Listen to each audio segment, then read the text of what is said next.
अल्लाह जे कुरान खां पुछो त क़दर जे राह जो शान कहिड़ो आहे।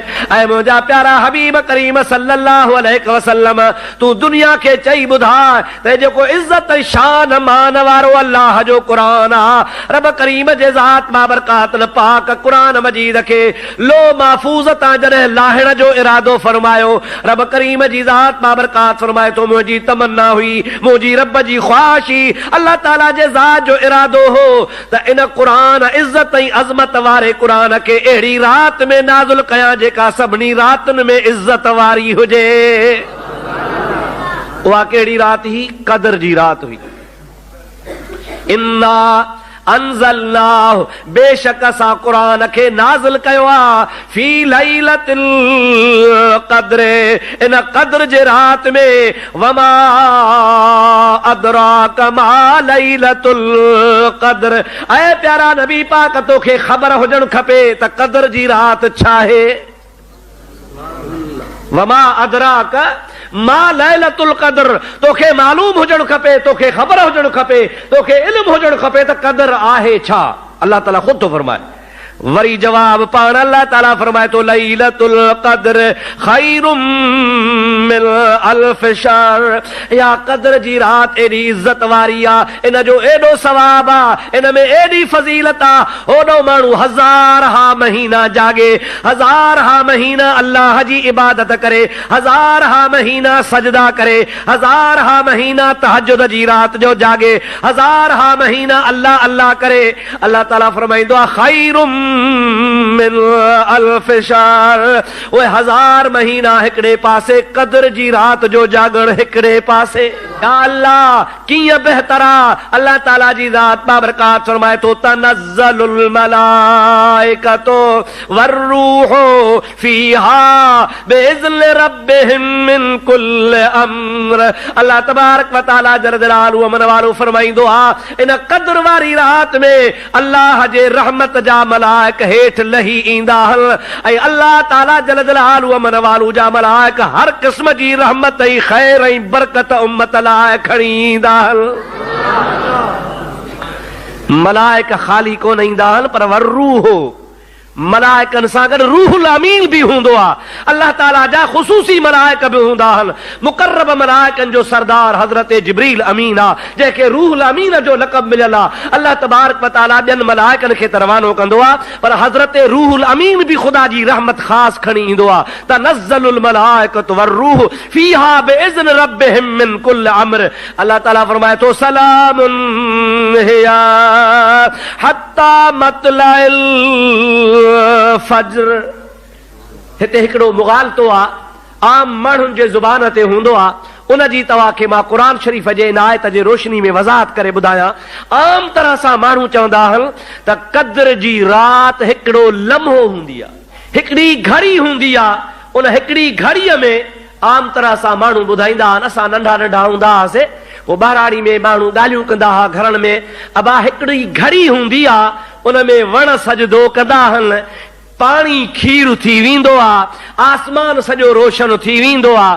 पोइ अहिड़े टाइम ते अल्लाह जी मर्ज़ी हूंदी आहे, जंहिंखे ॾेखारणु चाहींदो आहे उहे ॾिसंदा आहिनि, बाक़ी ॿियनि जो नसीब न हूंदो आहे। वण सजदो कंदा आहिनि, दरिया पाणी जा खीर जा थी वेंदा आहिनि, वग़ैरह वग़ैरह। इहा ॻाल्हि ईअं नाहे मुंहिंजा प्यारा दोस्त। अल्लाह ताला जो क़ुरान थो फरमाए सलामुन हिया हत्ता मतलइल फज्र। ओॾो सिज लहंदो आहे जंहिं रात क़द्र जी रात हूंदी आहे, उन क़द्र जे रात जी रहमतुनि जो नुज़ूल शुरू थी वेंदो आहे। सिज लहण खां वठी करे वेंदे रोज़े रखण जे आख़िरी टाइम ताईं, हत्ता मतलइल फज्र, जेसीं ताईं फज्र जो तुलू न थींदो आहे, सुबुह सादिक न थींदो आहे। इहा सारी रात अल्लाह तबारक व तआला जल जलालहु मन वालो जे रहमत जी पालोट पई हलंदी आहे। हबीबन करीमन जी ज़ात बाबरकात खां हिकिड़ो सहाबी सवाल थो करे, या रसूल अल्लाह, क़द्र जे रात जे जागण जो सवाब उन शख्स खे मिलंदो जेको मग़रिब खां वठी करे फज्र ताईं जागे, या आधी रात खां बाद जागे, या रात जो कुछ हिस्सो जागे, कंहिंखे सवाब मिलंदो? हबीबन करीमन सल्लल्लाहु अलैहि वसल्लम जी ज़ात बाबरकात इरशाद फरमायो, मां तव्हां खे ॿुधाए थो छॾियां, जेको शख़्स भली हिकिड़ी घड़ी क़द्र जे रात जागंदो, उनखे बि अल्लाह तबारक व तआला क़द्र जे रात जेतिरो सवाब अता फरमाईंदो। 2 नफ़िल पढ़िया अथई, 4 नफ़िल पढ़िया अथई, 100 दुरूद पढ़ियो अथई, क़ुरान पाक जे हिकिड़े पारे जी तिलावत कई अथई, 2-3 नफ़िल पढ़िया अथई। रब करीम जी ज़ात बाबरकात जो हबीब पाक फरमाए थो, अल्लाह ताला वटि खोटी कान हूंदी आहे, उन थोरे अमल वारे खे बि अल्लाह ताला जी ज़ात बाबरकात क़द्र जे रात जो सवाब अता फरमाईंदो आहे।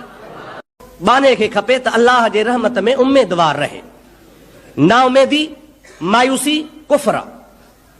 बानू जेको भी अमल करे उन ते शुक्र बजा आणे, अल्लाह ताला जी दरबार में अर्ज़ करे त मौला तुंहिंजा लख एहसान हन, तुंहिंजा थोरा हन जो तो मूंखे हिन अमल जी तौफ़ीक़ नसीब फरमाई आहे। थोरो या घणो थोरो न आहे। सरकार फरमाईंदा आहिनि त तव्हां कंहिं बि नेकीअ जे कम खे थोरो सम्झी छॾे न ॾियो। मता चओ नंढड़ो आहे, ठहियो छा कंदासीं, नंढड़ो कमु आहे। पाण फरमाइनि था न, इहो नंढो नेकीअ जो कमु बि कर, इन जे लाइ त इहो नंढो नेकीअ जो कमु थी सघे थो तुंहिंजा बेड़ा पार करे छॾे। वरी पाण फरमाइनि था त गुनाह खे नंढड़ो सम्झी छॾे न ॾे। ठहियो नंढड़ो गुनाह वा करे थो छॾियां, छा आहे बसि नंढड़ो गुनाह वा, मिड़ई रसां कूड़ थो हणी छॾियां, मिड़ई का जा 5 रुपया किरिया खणी 5 रुपए अले प्यार खे विझ खीसे में, पर उहो हक़ मिड़ई थोरो नंढड़ो आहे, थोरो आहे। साईं फरमाइनि था त न, नंढड़ो गुनाह नंढड़ो न आहे। छाजे करे त नंढड़ी चिणग बाहि जी नंढड़ी हूंदी आहे, पर ख़ुदा पियो ख़ैर करे जेकॾहिं ॻोठ में पए त ॻोठनि जा ॻोठ साड़े छॾींदी आहे। त नबी साईं फरमाए था, उहो नंढड़ो गुनाह बि नंढो सम्झी मता कयो थी सघे थो इहो नंढड़ो गुनाह जंहिंखे तो नंढो सम्झो आहे, इहो तोखे जहन्नम जे बाहि ॾे वठी वञे। नंढी नेकी बि कर, नंढे गुनाह खां बि डर, उन खां परे भॼ। अल्लाह ताला जे ज़ात बाबरकात जेकॾहिं कंहिं ते राज़ी थींदो आहे त शान वारी रात आहे, इहा उहा बरकत वारी रात आहे जो हिकिड़ी रात हज़ारनि महीननि खां भली आहे। 1000 हा महीना हिकिड़े पासे, इहा हिकिड़ी रात हिकिड़े पासे, इहा अल्हम्दुलिल्लाह हिन भलारे पाक अलैहिस्सलाम फरमायो आहे, मुंहिंजा महबूब तुंहिंजा उम्मती जागल ॻोल्हनि तलाश कनि, मां अल्लाह जे रहमत में उम्मीदवार थी करे अल्लाह पाक जी इबादत कंदा त हिकिड़ी रात जागण वारी मां रब करीम खे 1000 महीननि जेतिरो सवाब अता फरमाईंदो आहे। जंहिंमहिल सरकारे दो आलम सल्लल्लाहु अलैहि वसल्लम खे मेराज ते वेंदे उन मलाइकनि जे आॾो अल्लाह पाक जे तरफ़ खां इहा बशारत मिली त मूंखे हिकिड़ी रात अहिड़ी मिली आहे त मुंहिंजो महबूब पाक अलैहिस्सलाम एतिरा ख़ुशि थिया जो मुस्तफ़ा जो चेहरो पाक गुलाब जे गुल वांगुरु टिड़ी पियो आहे।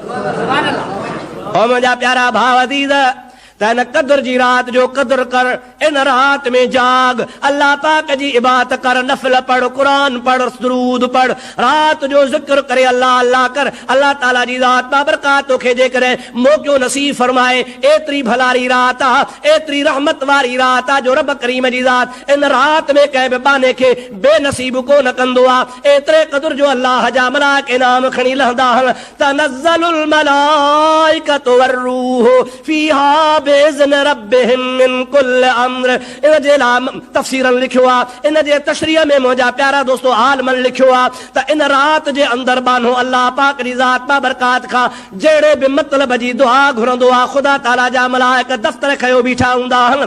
फजर ताईं सुबुह ताईं जेका बि दुआ घुरंदो वेंदो आहे सो क़बूलियत जी जाइ ते लिखंदा वेंदा आहिनि। बेनसीब वारो न थींदो आहे। मुंहिंजा भाउ, हर शब कद्र कदरस्त अगर कद्र ऊ बदानी। बुजुर्ग त चवंदा आहिनि, ऐं नबी जा उम्मती, तूं रमज़ान जो छो थो इंतज़ार करीं, तूं कद्र जे रात जो छो थो इंतज़ार करीं। हर रात जाग तुंहिंजे लाइ, हर रात कद्र जी रात आहे। अल्लाह जा वली विलायत जे दर्जे ते कीअं पहुता जो उन्हनि हर रात खे कद्र जी रात सम्झो। सारी रात सुबहान जागी जन याद कयो, उन्हनि जी अब्दुल लतीफ चवे मिटीअ बि लधो माल, पो कोड़े थियन कुर्बान अचो आसन तन जे। अल्लाह जा वली त चवंदा त 12 ई महीना असांजे लाइ क़द्र जी रात नाहे, बल्कि 12 ई महीना हर रात असांजे लाइ क़द्र जी रात आहे। 12 महीना केरु इंतज़ार करे, बानो जंहिंमहिल बि जागी पंहिंजे रब जे दरबार जे हुज़ूर में हाज़िरी भरींदो आहे त ख़ुदा ताला बाने खे मायूस कोन कंदो आहे, बाने जूं ख़ुदा झोलियूं भरे रवानो फरमाईंदो आहे। असां मुस्लमान अल्हम्दुलिल्लाह वॾनि ॾिहाड़नि ते सुठनि ॾिहाड़नि ते ख़ुसूसन एहतमाम सां ईंदा आहियूं। रमज़ान शरीफ़ में अल्हम्दुलिल्लाह मस्जिदूं भरियूं पयूं आहिनि, जुम्मनि जी रौनक अॻे खां वधी थी वञे, पर वरी ईअं यार न थिए जो रमज़ान गुज़रे, ईद पढ़ी वरी लटा वेढ़े साॻो रखी छॾी दरीअ जे हवाले करे त 12 महीने वरी इहे कपिड़ा निमाज़ वारा पाईंदासीं वरी छुटी। ईअं न आहे, इहा ख़ुदा जी नेमत असां तुंहिंजे लाइ सदाई खुली पई आहे ऐं ख़बर न आहे त रमज़ान शरीफ़ खां पोइ पाण हुजूं या न हुजूं। पंहिंजी ज़िंदगीअ खे गनीमत शुमार कयो, पंहिंजे हिकिड़े हिकिड़े ॾिहाड़े खे गनीमत सम्झी पंहिंजे रब जे इबादत में मशगूल रहो ऐं हमेशा हमेशा जीअं एहतमाम सां जुमनि ते अचो था त 12 महीना बाक़ी बि जुमा ईअं अदा कयो, नमाज़ूं 5 वक़्त ईअं अदा कयो, अल्लाह पाक जी इबादत में मसरूफ़ रहो। जीअं पंहिंजे पाण खे पाक साफ़ रमज़ान जे महीने में रखो था, ईअं हमेशा हमेशा पाण खे पाक साफ़ रखो। मुंहिंजा प्यारा दोस्त अज़ीज़, यकीनन ख़ुदा ताला तव्हांजो असांजो अजर वधाए छॾींदो ऐं रब जी ज़ात बाबरकात जी रहमत हमेशा बाने सां शामिल हाल हूंदी।